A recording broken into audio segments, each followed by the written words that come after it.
진짜로 이 찬양이 말이죠. 참 흥겨운 찬양이에요. 그죠? 집사님 들어가지 말라니까.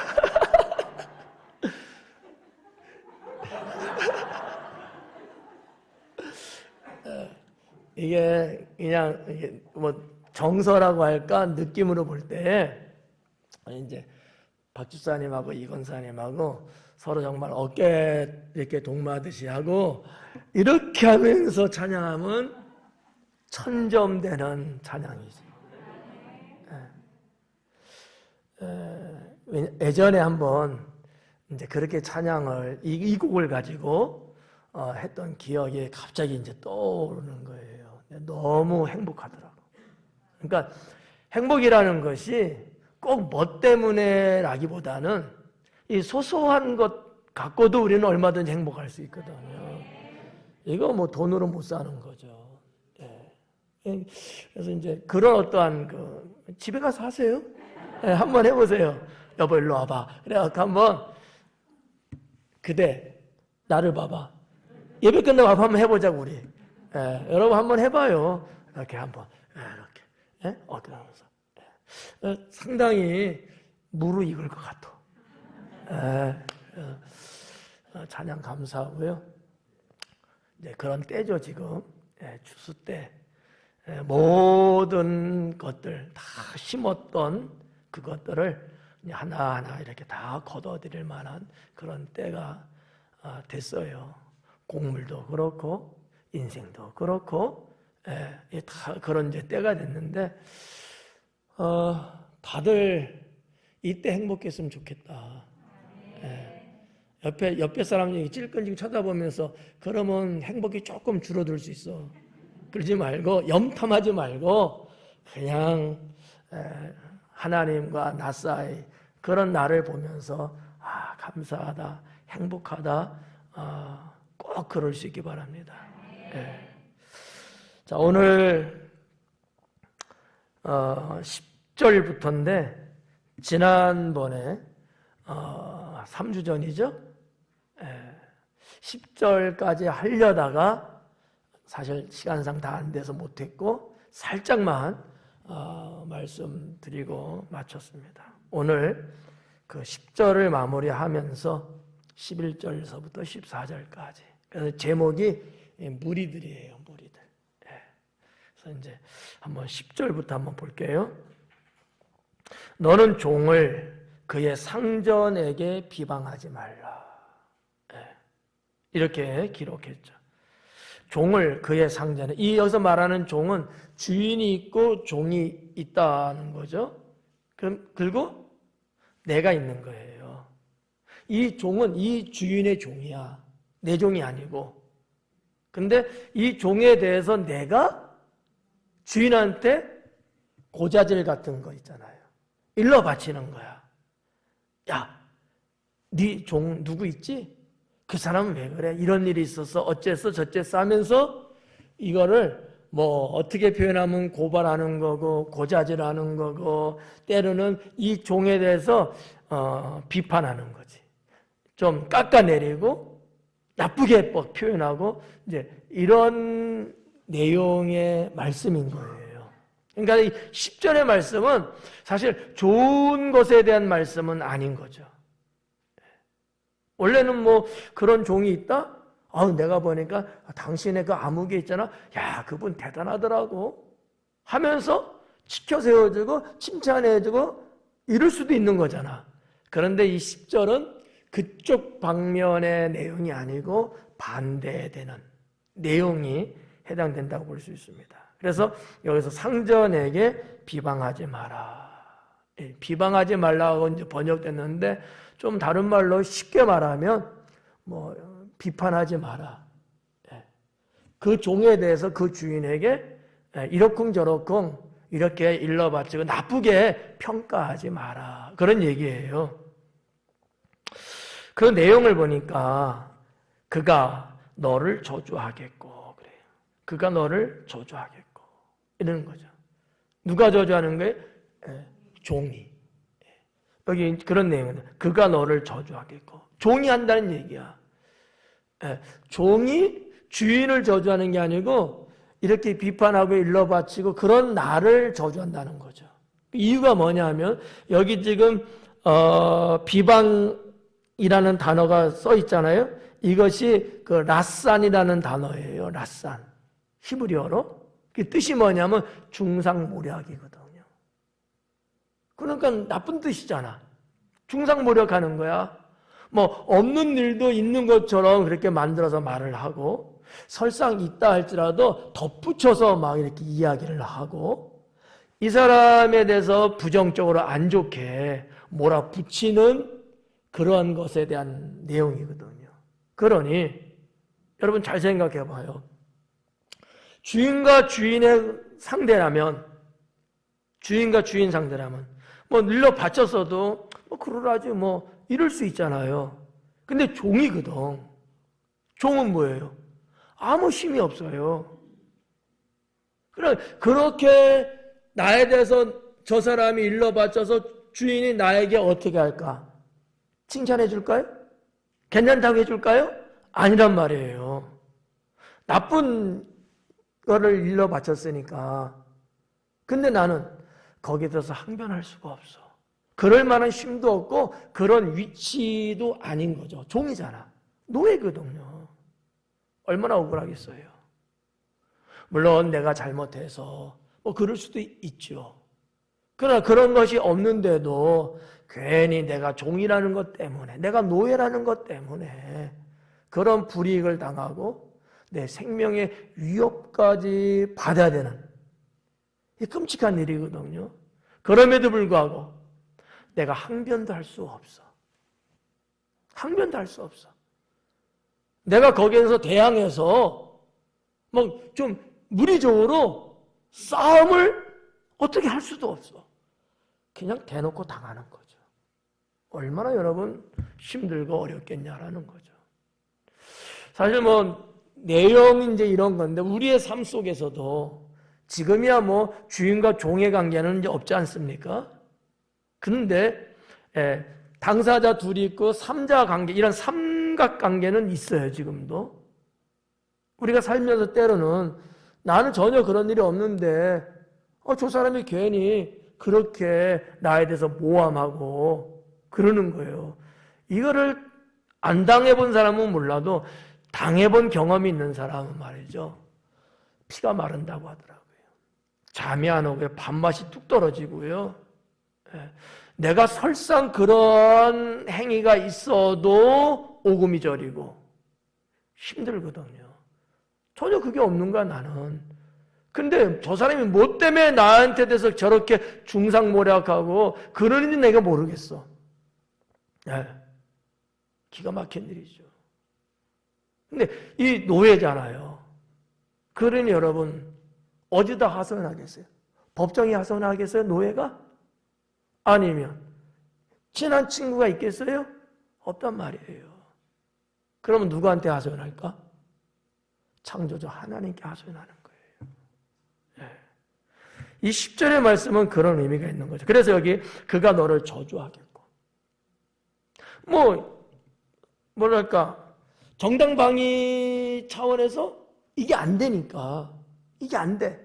왜냐하면 법관들이 노예인 내 말을 듣겠어요? 주인의 말을 듣겠어요?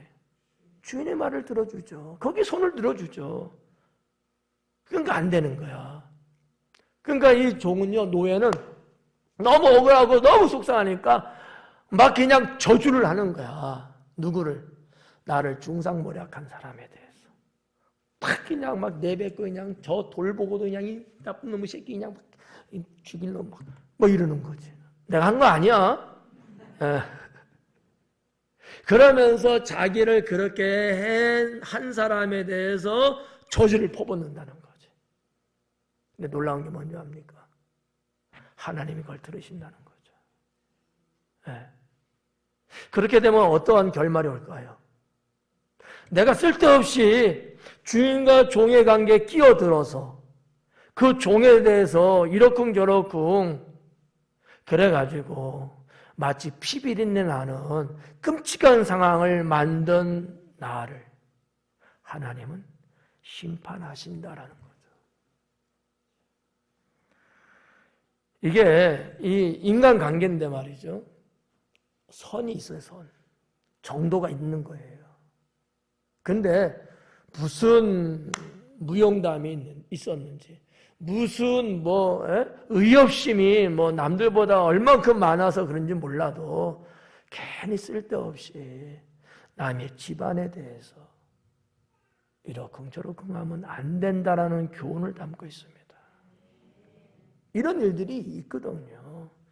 그렇잖아요. 남의 집에 대해서 말이죠. 괜히 쓸데없이 이 사람 저 사람한테 퍼날르면서 말이에요. 그럼 여러분,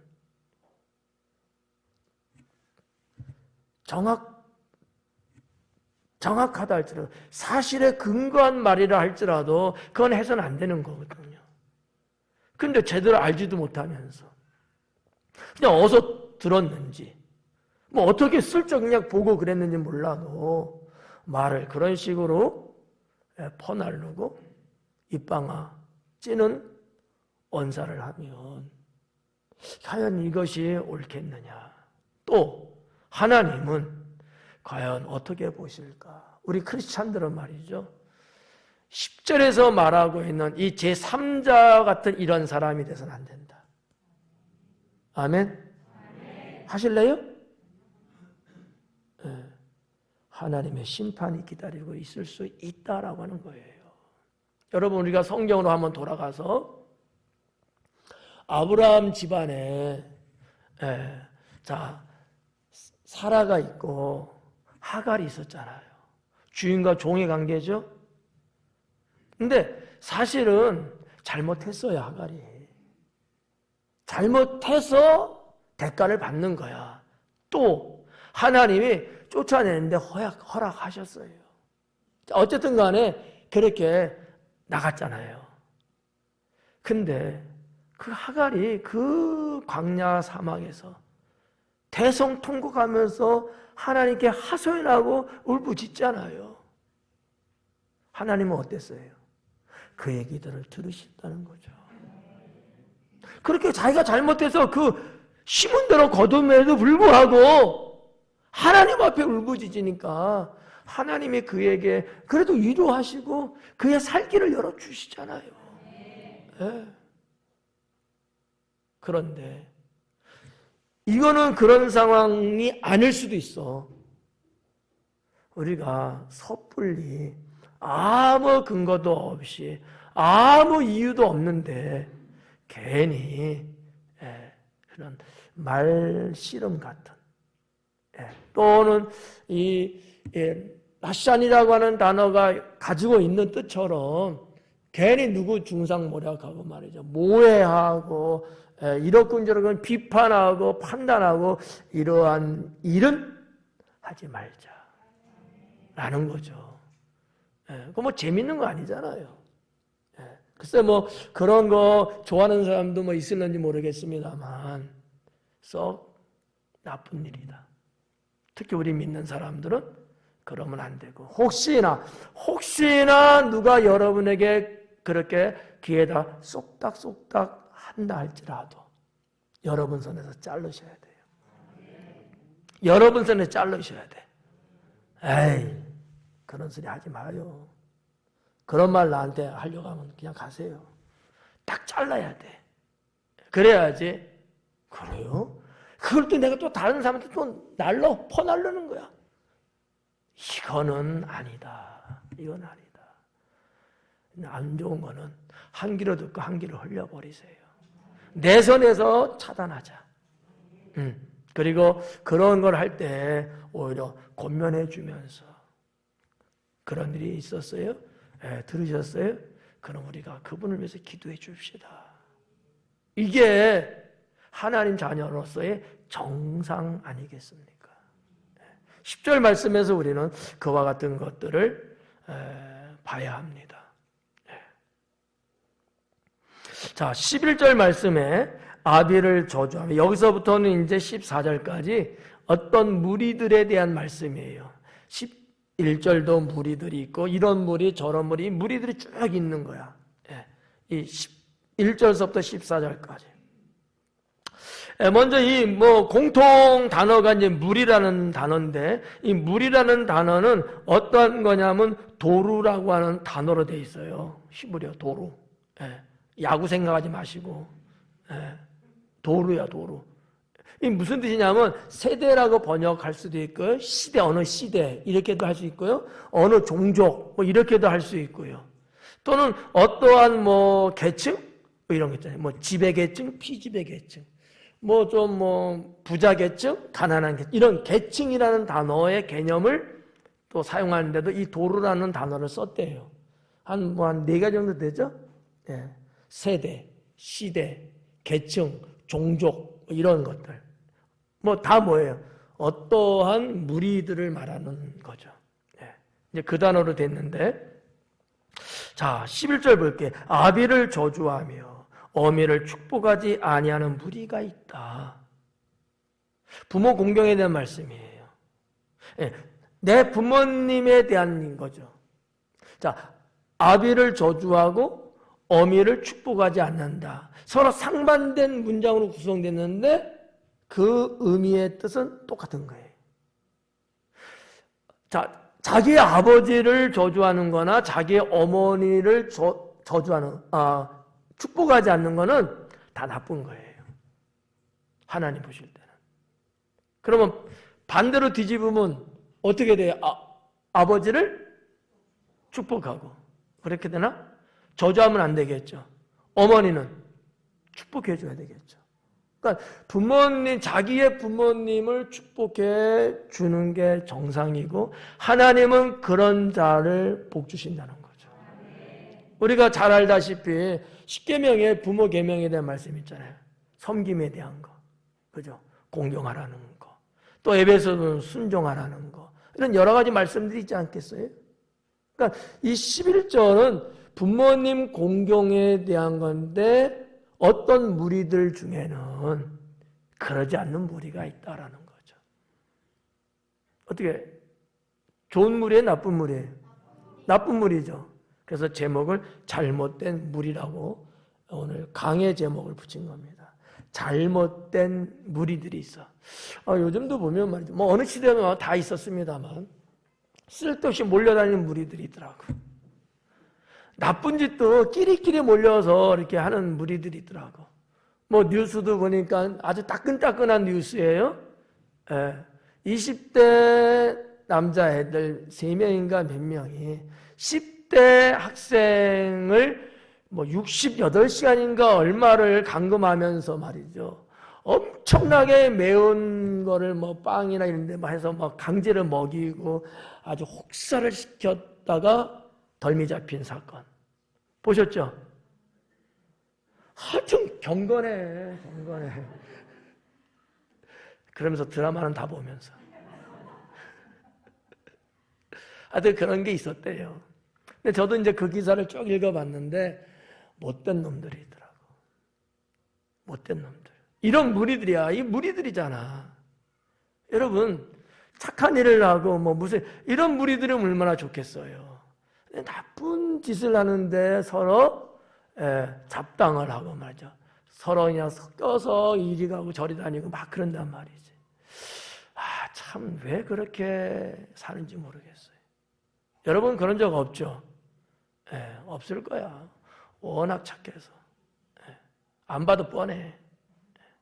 근데 할 때는 그런 무리가 있다는 거지. 그런데 11절은 좀 어떤 면에서 여러분 좀 뜨끔뜨끔한 경우 있을 거야. 어때요? 여러분 부모님 대해서는 여러분 어떻게 대하셨어? 여러분 부모님을. 성경이 이렇게 아버지를 막 저주하고 그런 일은 없었겠지. 조금 약하게 보면 내 부모님을 공경하고 내 부모님을 축복되게끔 내가 기도하고 내가 뭔가 막 그러면서 살아오셨죠? 그럴 줄 알았어. 여러분은 카메라 안 비춰요. 괜찮아요. 그게 이제 우리가 가져야 될 것들이죠. 그런데 오늘 잠언에서는 정반대의 무리들이 있더라. 이건 잘못된 것이다. 라는 거죠. 그러니까 솔로몬 그 시대에 아주 수없이 긴 이전 그 시대에도 이런 무리들이 있었대요. 이런 무리들이. 하여튼 이 죄악이 관영하면 이런 데 휩쓸리나 봐. 휩쓸리나 봐. 하긴 뭐 저 어릴 때도 그런 친구들이 있더라고. 끼리끼리 밀켜 다니면서 나쁜 짓 하고 말이지. 아니, 초등학생이 무슨 산에 가서 담배 피냐고. 우리 때도 그런 친구 있었어요. 공부는 안 하고 뒤쪽에, 의자 뒤쪽에 있잖아. 하긴 뭐 우리 때는 워낙 애들이 많았으니까 100명이 넘어서 한 반에. 많이도 났지. 근데 꼭 몇 명은요, 거기 자기네끼리 몰려갖고요, 그 옛날에 그 썬데이 서울인가 이런 거 있잖아. 이런 거를 보면서 지네끼리 그냥 낄낄거리고, 그래서 뭐 붙잡혀가고, 매도 맞고, 뭐 징계도 받고, 하여튼, 그런데 그 친구들 지금 뭐하고 사는지 모르겠어. 괜히 궁금하네. 반면에 공부 열심히 하는 친구들이 있었어요. 그 친구들도 그런 또 친구들끼리. 그래서 이제 여러분 한자에도 사자성어 있잖아요. 유유상종. 끼리끼리 모이는 거야. 그러니까 내가 선한 마음을 갖고 선한 생각으로 살려고 하면 그런 사람들끼리 뭔가 이렇게 뭉쳐지는, 모여지는 힘이 작용합니다. 인간관계가. 근데 내가 그러지 않고 반대로 나쁜 생각하고 나쁜 말하고 나쁘게 행동하면 초청도 안 했는데 나는 그런 비슷한 애들이 또 이렇게 찾아와요. 놀자고. 놀고 있네. 이게 무리를 짓는가, 무리를. 여러분은 어떤 무리로 가실래요? 이쪽 창가에 있는 무리를 가실래요? 이쪽 창가에 있는 무리를 가실래요? 여러분, 이 악한 무리, 여기에는 가담하지 않아야 합니다. 여긴 섞이면 안 돼요. 사탄이 잡아 당긴다 할지라도 좀 무서운 얘기지만 내 손을 잡으면 내 손목을 잘라서라도 그들 무리와 섞이면 안 돼요. 발목을 잡으면 발목을 잘라서라도 거기 끌려가면 안 돼. 하나님은 그들을 심판하시겠죠? 그래서 이 11절에 아비를 저주하며 어미를 축복하지 아니하는 무리가 있다. 참 마음 아픈 이제 말씀이죠. 성경에 보면 말이에요. 이런 말씀이 있어요. 한 3가지만 말씀드릴게요. 하나님의 종을 저주하는 경우, 열왕기하 같은 데도 나오는데, 또는 하나님의 이름을 대항해서 저주하는 경우, 하나님 이름에 막 욕하고 이런 경우죠. 또 하나는 그 부모님, 오늘 여기 나와 있는 이 부모님을 저주하는 경우에 대해서 열왕기하에도 나오고 레위기도 나오고 이제 나오는데 성경은 뭐라고 말씀하시느냐? 사형한다는 거죠. 하나님이 그를 죽이라 이러는 거예요. 이게 무슨 의미냐 하면요, 인간으로서의 가치가 없다는 겁니다. 사람으로 태어나서 하나님이 창조하신 이 세상을 살아갈 만한 가치가 없는 자라는 거예요. 그러니까 죽이라는 거예요. 주의 종에 대해서 저주하고 대항하고 그러지 말고, 여러분 부모님에 대해서도 그러지 말고, 하나님의 이름을 갖다 놓고 막 그렇게 하나님께 대해서 욕하고 그러지 말고, 이런 거는 다 하나님이 기뻐하지 않고 오히려 하나님의 심판을 받는다라는 것이 성경에서 찾아볼 수 있는 일이죠. 반면에 축복을 하게 되면 하나님께 복을 받게 된다라고 하는 거죠. 여러분, 부모님이라는 존재가 뭡니까? 저는 이렇게 믿어요. 하나님께로부터 온 분들이다. 그러니까 부모라는 존재는요, 하나님이 내 앞에 세워놓으신 분들이에요. 또 이렇게 볼 수 있어요. 부모는 하나님의 대리자다. 성경에 그러잖아요. 눈에 보이는 하나님이라고. 부모님은. 근데 여러분 때로는 여러분은 아니겠다. 여러분 때로는 부모님 여러분 속상해하고 그죠? 여러분 부모님 아주 꼴보기 싫을 때도 있었죠. 나 여기다 말하는 거야. 그래서 지금도 앙금이 조금 남아있죠. 그러면 안 돼요. 부모님은요, 하나님께로부터 왔고 하나님의 대리자로 내 앞에 있는 거예요. 부모님이라는 분은 어떤 분이냐? 마치 그림자와 같은 분이다. 그림자가 뭐예요? 실체가 있으면 그림자 있잖아요. 여기 지금 마이크 있죠? 빛이 이렇게 들어오면 여기 그림자가 생기죠. 실체는 뭘까요? 하나님이셔요. 그림자는 부모님이신 거예요. 그런 분이다라는 거지. 그런 분을 우리가 공경하고 섬길 때 하나님은 기뻐하시고 복을 주신다라는 거죠. 예. 못난 사람들이 부모님 이러쿵저러쿵 이야기합니다. 물론 부모님한테 당한 경험이 있어서 그럴 거야 아마. 아픈 기억이 있고 있으니까 그럴 수 있어요. 그럴지라도 그러면 안 된다. 예수님 믿기 전에 뭘 몰라서 그랬다 쳐도 이제 예수님 믿고 있는 지금은 그런 일들을 싹 주님의 보혈로 씻고 아멘. 지금도 앙금 있어요? 없죠? 나는 앙금이 좋은데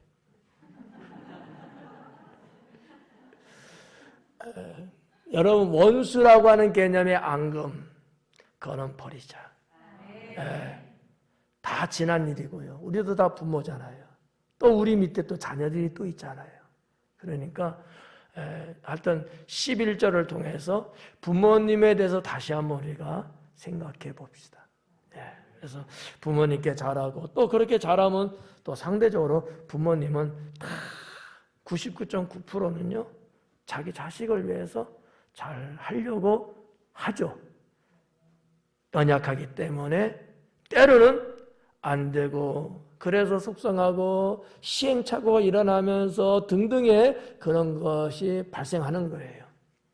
물론 100% 부모님이 다 좋은 분은 아닐 거예요. 정말 악독하고 못난 부모님도 분명히 있긴 합니다. 그렇다 할지라도 우리가 통념적으로는 부모님은 그런 분들이다. 하나님께서 세워왔고 그분들은 대리자고 그분들은 하나님의 그림자다. 다른 거 생각하지 마요. 설상 내 부모님 조금 다른 누구의 부모님보다 조금 못한다 할지라도 나는 내 할 도리를 하자. 복은 걸면 나에게 오는 거예요.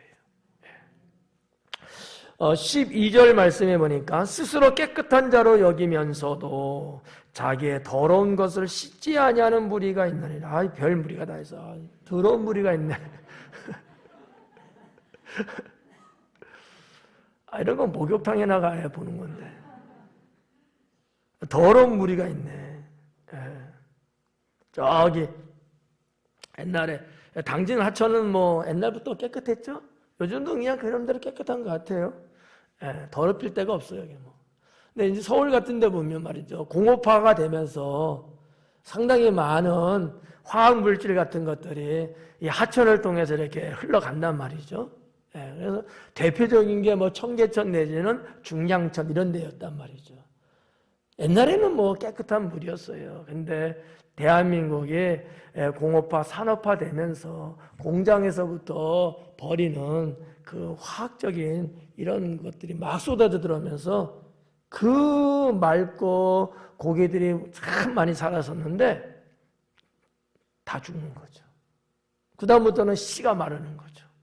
물이 독성이니까 더러운 물이 돼버렸던 거죠.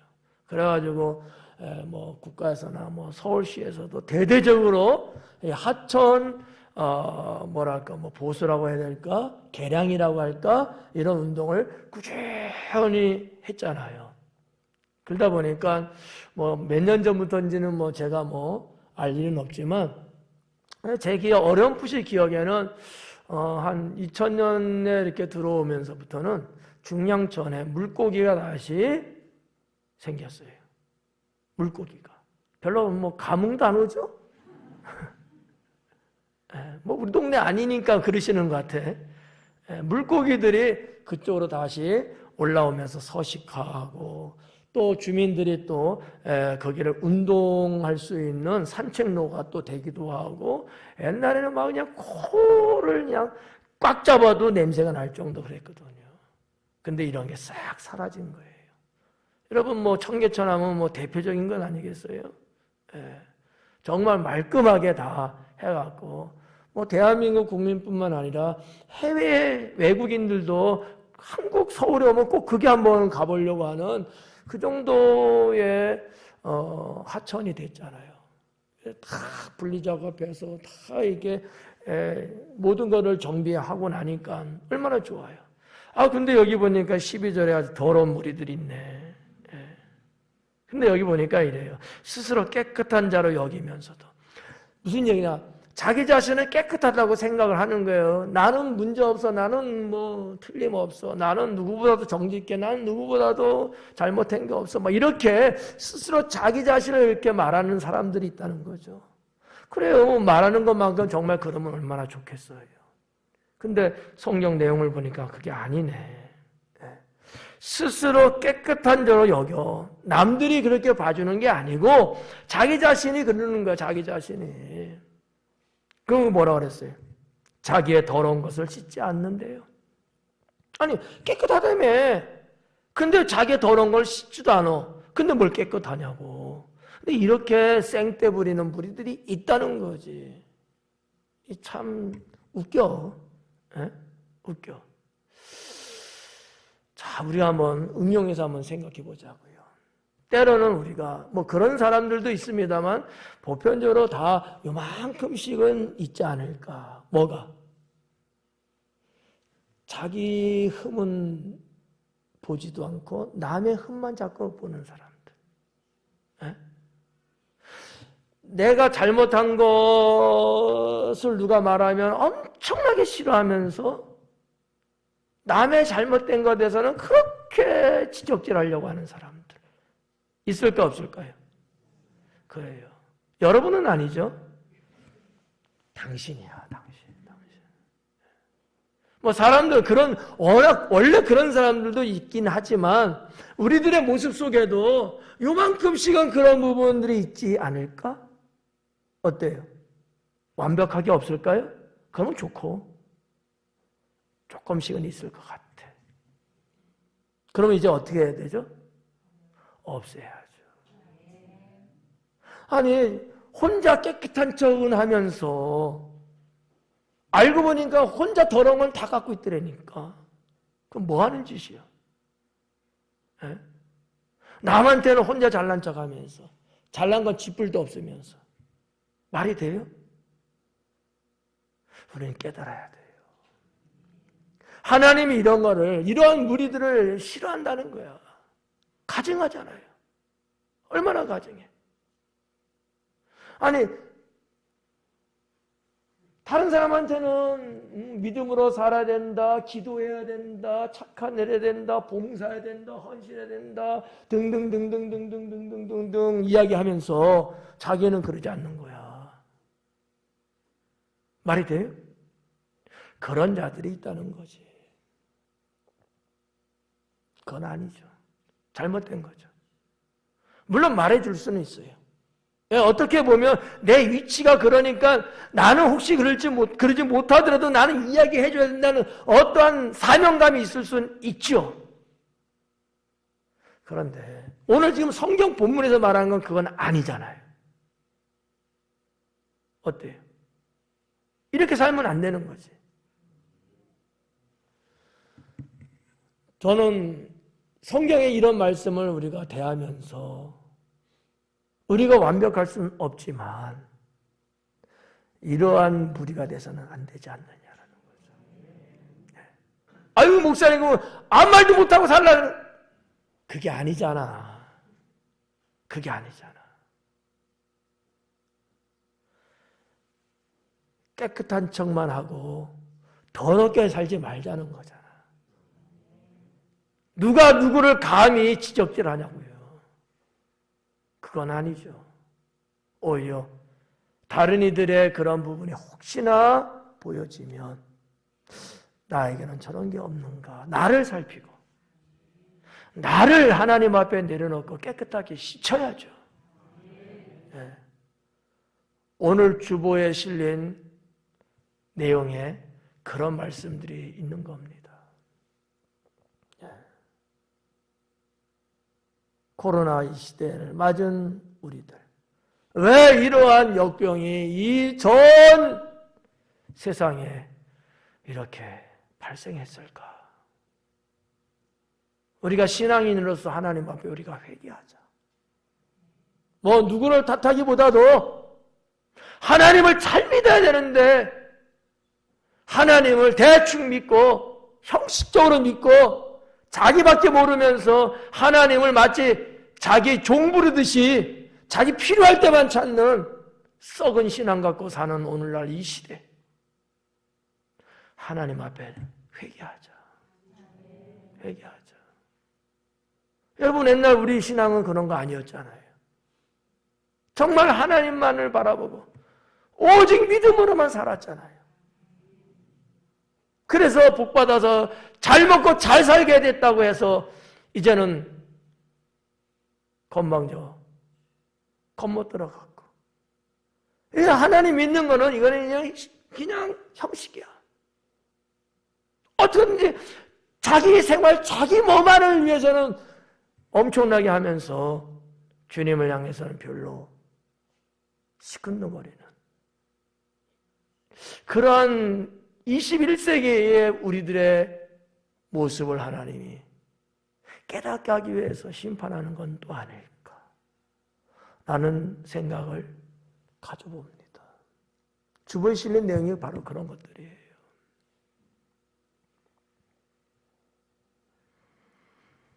스스로 깨끗한 자로 여기면서 자기의 더러운 것을 씻지 않는 무리가 있다. 우리는 날마다 씻죠?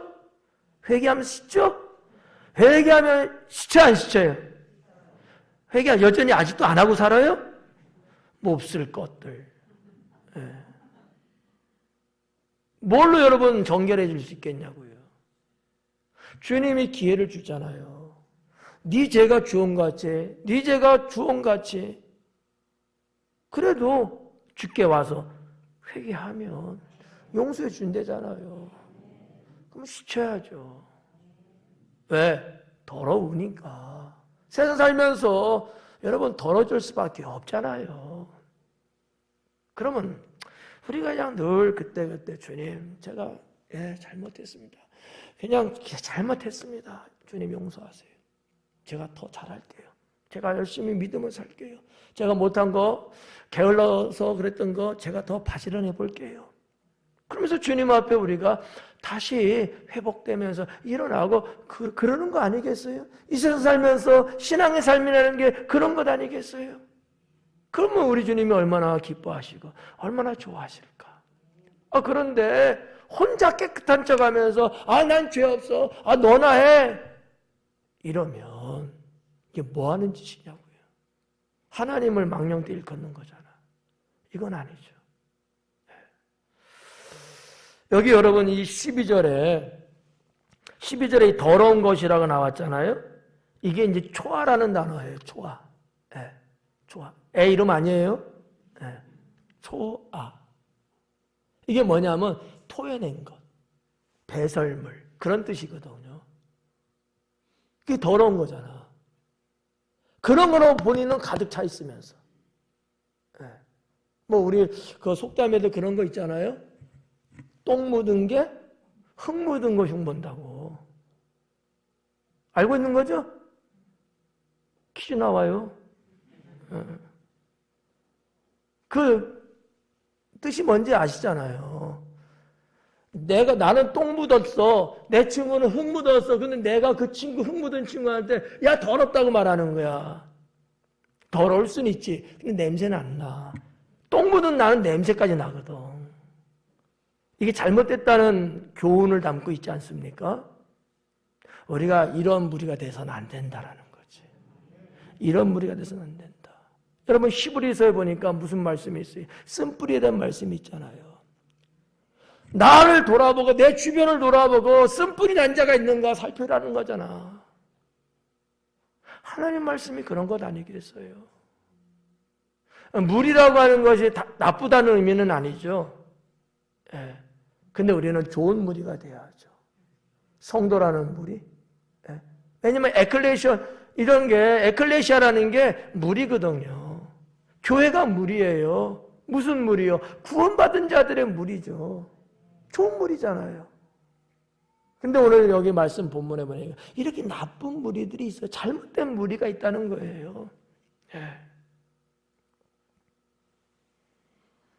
이 12절에서 스스로 깨끗한 자리, 깨끗하다는 단어는 타우르라는 단어인데 뭐 깨끗하다는 뜻이나 뭐 순수하다는 뜻이 이런 뜻을 갖고 있는 단어로 사용했습니다. 그러면 이 타우르라는 단어 어떤 때 어떤 의미로 쓰는 거냐 이런 거예요. 어떤 물질적이라든지 도덕적으로 깨끗하다는 얘기야. 그런 의미로도 사용을 했어요. 일반 옛날 그 책, 문서에도 그런 의미들을 썼고요. 철학자들도 이 단어를 쓸 때는 그렇게. 예. 뭐, 이렇게 물질적인 데 있어서 사람이 깨끗해. 탐심이 없어. 도덕적인 측면에서도 사람이 사람으로서 할 도리하고, 나쁜 짓 안 하고, 그래서 살아. 도덕적으로 깨끗해. 그때 사용했던 단어가 타오르라는 단어였다는 거죠. 그 타오르가 지금 성경에 기록된 거예요. 근데 이 타오르라는 것이 하나님을 믿는 성경에서 말하는 그 의미가 또 좀 달라요. 거기는 뭐가 있느냐? 도덕적인 것지만 마음이나 영적으로 순결함을 의미하는 데 사용을 했다는 거죠. 하나님 앞에 우리가 어떤 자가 돼야 됩니까? 순결해야 되겠죠? 우리 하나님은 어떤 분이셔요? 순결하신 분이에요. 흠이 없는 분이셔요. 그럴 때 사용했던 단어가 타오르라는 단어였다는 사실이죠. 예. 자, 그렇다고 보면 뭐 반복되는 말씀이었습니다만은 자, 우리는 깨끗한 무리로 가자. 예. 우리 모두가 하나님의 자녀로서 예. 우리는 깨끗한 정말 깨끗한 우리 스스로 깨끗하다는 게 아니고 정말 자타가 공인할 만큼 깨끗한 무리로 살자. 때로는 좀 묻으면 어떻게 해야 돼요? 씻어내면 되잖아. 씻어내면서 살자. 회개하며 살자. 여러분 하나님이 죄진 것에 대해서 뭐라고 그러셔요? 아니에요. 죄 짓고 회개치 않는 것에 대해서 뭐라고 하는 거지. 인간이 죄졌다고 해서 하나님이 심판하겠다는 건 아니거든요. 그럼에도 불구하고 회개 안 하고 혼자 의로운 척하니까 하나님이 그를 징계하는 거죠. 분명히 여러분 아셔야 합니다. 하나님 우리를 다 아셔요. 예. 그러니까 오늘 12절의 말씀을 통해서 남을 뭐 구박하고 탓하고 그러지 말고 오히려 그런 것들이 내 눈에 내 귀에 들려오면 나를 돌아보고 나의 더러움을 씻어내는 이러한 성도로 살자. 13절 말씀은 눈이 심히 높으며 눈꺼풀이 높이 들린 무리가 있다. 어휴, 가문 갈수록 아주 그냥 참 눈 심히 높대. 눈이 높대. 눈 높다는 말 하잖아요. 어떤 남자 이상형은 어떤 남자야? 하여튼 눈들만 높아. 어떤 여자 이상형 어떤 여자 말은 하긴 해. 근데 쫙 읽어보니까 10가지를 내면 들어. 10가지 다 보니까 너나 그래라. 기가 막혀. 에? 정말 백마탄 왕자하고 백설공주야. 그런 사람을 여러분 원하면 내가 거기에 걸맞는 사람이 돼야지. 눈만 높아가지고. 여러분 있잖아요. 눈이 높대요. 근데 힘이 높대요. 네. 뭐를 의미하는 거겠어요? 교만을 말씀하고 있는 겁니다. 교만. 성경에서요, 눈 높은 거 좋게 본 적 없어요. 네. 여러분, 눈 이렇게 쳐들고 대하는 사람 봤어요? 교만한 사람이지. 그죠? 여러분은 이렇게 안 하죠? 누가 그럴 때, 이 턱선을 보이면은 자존심을 높이고, 왜? 쳐봐, 이런 데잖아. 나는 감당할 수 있다는 거지. 난 상남자야. 쳐봐! 이럴 때잖아. 그런데 한 대 맞으면 쭉 뻗죠. 교만해. 실속도 없으면서 괜히 교만 떠는 사람들. 별로 재미없습니다. 하나님 기뻐하지 않아요. 여러분 성경에서 교만을 좋게 본 적 있나요? 없죠? 패망의 선봉이라고 그랬어요. 하나님은 교만한 자를 물리치신대요. 하나님 싫어하신다는가 교만한 자. 근데 여기 말씀 13절에 보니까 눈이 힘이 높대요. 눈꺼풀은 또 어때? 높이 들렸대요. 눈꺼풀이 높이 들렸대. 뭐 여성분들 뭐 이거 해서 높이 올라갔나. 이 높이 들렸다라는 말은 무슨 얘기냐면 이미 교만해졌다. 교만해져 있는 상태라는 뜻이거든요. 눈이 힘이 높아졌어. 마음이 힘이 높아져 교만해졌어. 예. 지금 그 상태라는 거지. 그런 무리들이 있대요. 예. 뭐 우리나라 사회에서도 말이죠. 어떠한 뭐 잘못된 것에 연루돼 갖고 뭐 구속이나 아니냐 해서 법정에 다니고 막 이런 분들이 있잖아요. 근데 어떤 분들은요, 그래도 교도소 가기까지는 도도해요. 예. 나를 어떻게 할까? 예. 왜? 나한테는 정계 백이 있고, 나한테는 금고에 돈이 있고, 뭐 이런 식인가 보죠? 너무 교만해. 그래갖고 눈을 지켜둔다고 합니다. 과연 하나님은 그러한 자를 좋아하실까? 아무리 하나님의 자녀이라 할지라도 하나님은 좋아하지 않습니다. 겸손한 자를 좋아하십니다. 예. 옛날 주님 계실 때에도 예루살렘에 그렇게 교만한 사람들이 많았다고 합니다. 그래서 하나님이 예루살렘을 심판하시는 거예요. 달리 아니고 교만 때문에 심판받습니다. 교만 때문에. 얼마나 교만하면요. 하나님을 업신여기잖아요. 하나님 없이 살 수도 있는 것처럼 그렇게 그러잖아요. 여러분, 하나님 믿는다고 하면서 하나님 없이도 살 수 있을 만큼 건방지게 방귀 끼며 살아요? 잘못된 거죠. 그건 아니에요. 그러니까 어느 선까지는 인간이기 때문에 뭐 나를 뭐 자랑할 수도 있고 드러낼 수도 있어요. 어느 선까지는. 도가 넘어가면 안 되죠. 그건 교만이죠. 네. 하나님이 우리에게 완벽을 원하지 않습니다. 저는 그렇게 봐요. 원하신다도 우리는 될 수가 없잖아요. 완벽은. 언제나 실수가 있고 언제나 잘못이 있고. 그렇지만 주님 앞에 우리는 언제나 교만해야죠. 낮춰야죠. 성경이 말씀하는 게 그것 아니겠습니까? 13절을 통해서 하나님은 교만에 대해서 말씀하고 있는 거예요. 이런 무리들이 있는데 하나님께 합당하지 않다라고 하는 거죠. 네. 성도 여러분, 교만하지 맙시다. 근데 딱 보면 알아요. 말하는 투 보면 교만한 거. 이미 교만기가 가득 찼어. 이미 교만기가. 네. 자기를 대단하게 스스로 생각하면서 말하는 어투는 전혀 달라요. 확 표시가 납니다. 우리는 어떻게 보면 그런 것부터 하나씩 좀 다듬어야 되지 않을까. 예. 저도 그렇고 누구도 그럴 거예요, 아마. 나도 모르게 말하다 보면 말을 툭 튀어나갔는데 사람 무시하는 듯한 발언할 때가 있잖아요. 여러분은 어때요? 저는 있어요. 죄송합니다. 여러분은 없겠지만. 저는 그래서 회개하고요. 저는 그래서 내세울 게 없는 사람이라고 스스로 주님 앞에 고백합니다. 교만하고 살고 싶기보다는 겸손하게 살고 싶은 거죠. 내가 나를 알아요. 내가 나를 알아요.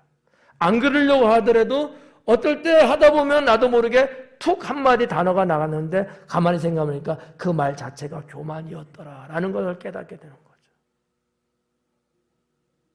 저는 그렇다 치고 여러분들은 그런 것 자체가 없으면 좋죠. 네. 교만이 여러분의 우리에게 주는 유익이 있나요?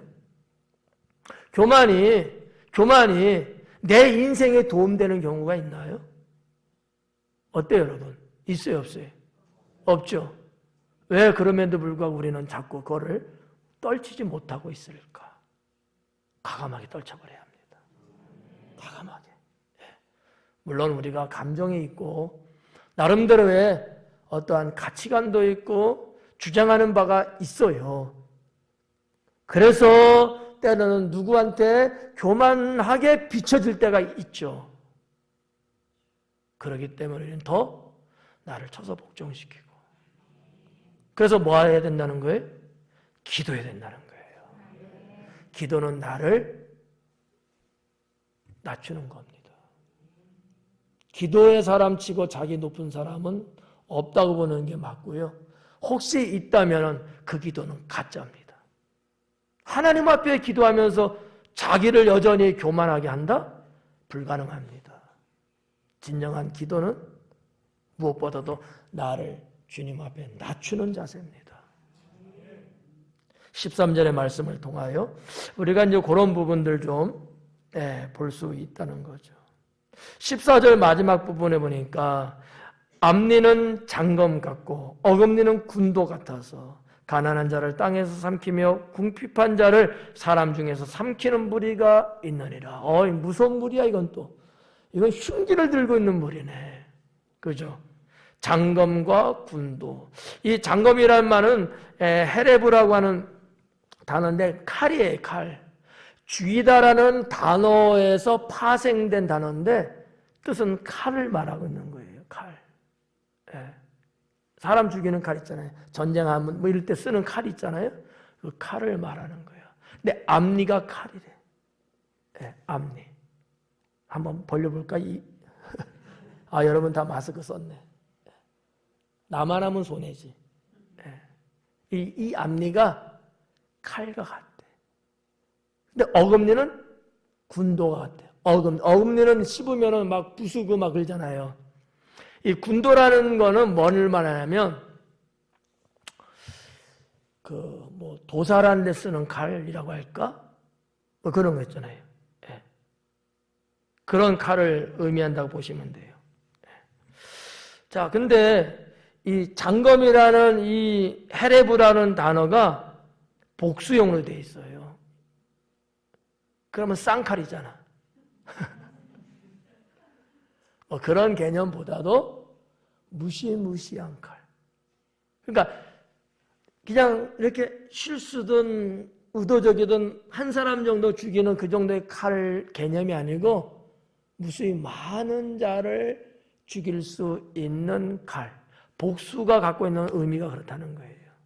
꼭 두 자루다 세 자루다 이게 아니고 뭐 그럴 수도 있지만 많은 사람을 살상할 수 있는 칼. 상당히 무서운 흉기라는 의미죠. 이 복수형을 쓴 것을 볼 때 이제 그런 의미, 잔혹하다라는 말로 표현해도 되지 않을까 이렇게 생각합니다. 아무튼 여기 이제 14절을 보니까 봐봐요. 가난한 자를 땅에서 삼키고 궁핍한 자를 사람 중에서 삼킨대. 가난한 자를 땅에서 삼키고 궁핍한 자를 땅에서 삼킨대. 다 연약한 사람들이야. 맞죠? 이런 사람을 삼키려고 의도적으로 칼을 지니고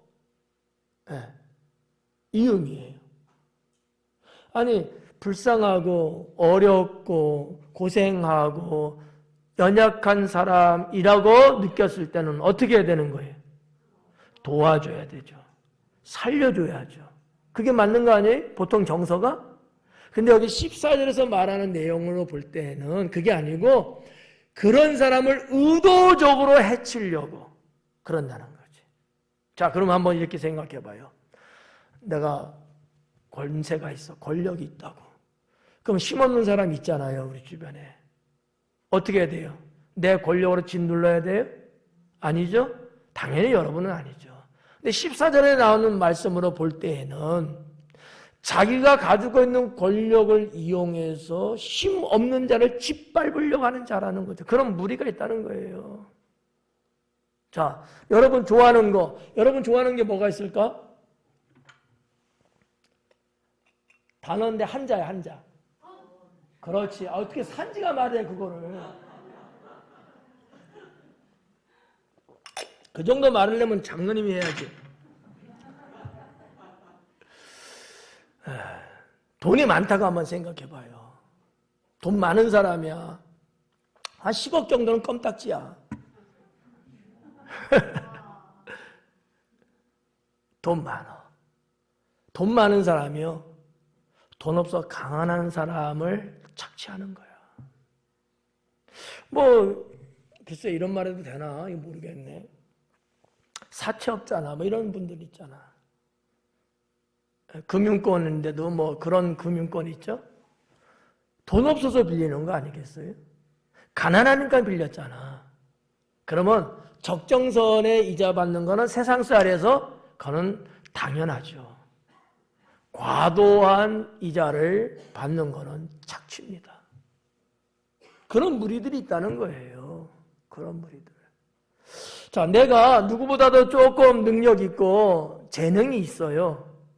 여러분들도 그런 것들이 있잖아. 예. 그럼 그거 갖고 뭐 해야 돼요? 나보다 조금 기술이 떨어지는 그런 분 도와줘서 어떠한 일을 잘 하게끔 해주는 게 맞죠. 근데 그러질 않고요. 오히려 재능, 기술이 나는 충분해. 나는 정말 전문가야. 근데 그러지 못한 사람을 무시하고 짓밟고 혹 그런 사람이 뭔가 기술 하나 발명했어. 아이템을. 그것도 싹 뺏어버리는 거야. 이런 무리들이 있다는 거죠. 이런 무리들이. 저는 이제 예전에 그런 이야기를 들었어요. 왜냐하면 옛날에 연구원에 근무하면서 발명품을 만들고 뭐 그랬던 적이 있었거든요. 돈 없는 발명가들은요, 좋은 거야. 그거 하나만 진짜 하면요, 막 수백억도 아마 생길 수 있을 거야. 근데 큰 기업에서 그 부분들을 교묘하게 팔게끔 만드는 거지. 싼 가격에. 우리가 사는 세상에 그런 부분들이 있다는 거죠. 14절의 말씀으로 놓고 볼 때에 사람들이 앞니와 음니로 잘게 막 씹으면서 사람들을 죽여간다는 거죠. 그러면 안 되죠. 하나님이 원하는 세상은 그런 세상이 아니잖아요. 오히려 내가 가지고 있는 그런 좋은 것들, 힘 있는 거, 그런 걸 잘 사용해서. 요즘 우리나라에서도 이야기하는 게 뭐예요? 재능기부라는 단어 있잖아요. 남들보다 내가 조금 더 하는 게 있으면 그거를 내가 이렇게 가르쳐줘서 기부하는 개념이죠. 돈도 조금 있으면 그렇게. 어떤 그 누구예요? 이 할머니, 그분 당신이 갖고 있는 재산 700 몇십억인가 얼마인가 그냥 딱 학생들을 공부하는데 써달라고 기부하고. 여러분은 몇천억을 갖고 있으니까 놀라지도 않잖아. 껌값이지 뭐 껌값. 그게 쉽겠어요? 아닌 거예요. 멋있잖아 인생. 멋있잖아요. 자, 이런 여러 가지 우리가 우리 인생 속에서 드러나고 보여줄 수 있는 내용들이죠. 그래서 이 잠언의 기자는 이게 무리들이라는 단어를 사용하고 있어요. 우리도 어떻게 보면 다른 사람들이 우리를 볼 때 어떤 무리라고 볼 수도 있어요. 좋은 무리가 돼야죠. 좋은 무리가 돼야죠. 여러분, 대한민국을 구성하고 있는 어떤 결정체들이 있단 말이에요. 무리들이에요. 결정체는 무리를 말하는 의미인데, 뭐 직업군으로 보면은 뭐 여러 가지가 있지 않겠어요?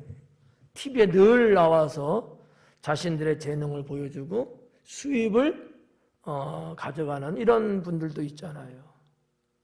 그런데 이렇게 도움이 되는 무리가 되어야 합니다. 누가 되든지 간에. 그래서 제가 올라오기 전에 인터넷에 올라온 어떤 기사 하나를 봤는데, 저 강원도 횡성쯤 어디 고속도로에서 사고 난 차량이 있었다 그러죠. 그래갖고 거기에 뭐 하여튼 뭐 그래갖고 애를 뭐 어떻게 하여튼 이렇게 해갖고 여러분 나중에 보세요. 근데 알고 보니까 어느 가수 청년이라고 하더라고요. 정말 아주 훌륭한 일을 한 거죠. 얼마든지 누구든지 다 그렇게 선한 사람이 될 수 있어요. 특히 우리 믿음의 사람들은 오늘 본문에서 나오는 이런 무리가 되지 말고 반대에 하나님이 기뻐하시는 성도의 무리가 되어서 어지럽고 혼탁한 21세기 비그리스도인들, 교회 바깥에 있는 분들, 그분들이 오히려 닮아가려고 하고 주님 앞으로 돌아올 수 있는 그러한 삶을 우리 모두 살기를 축원합니다. 기도하겠습니다.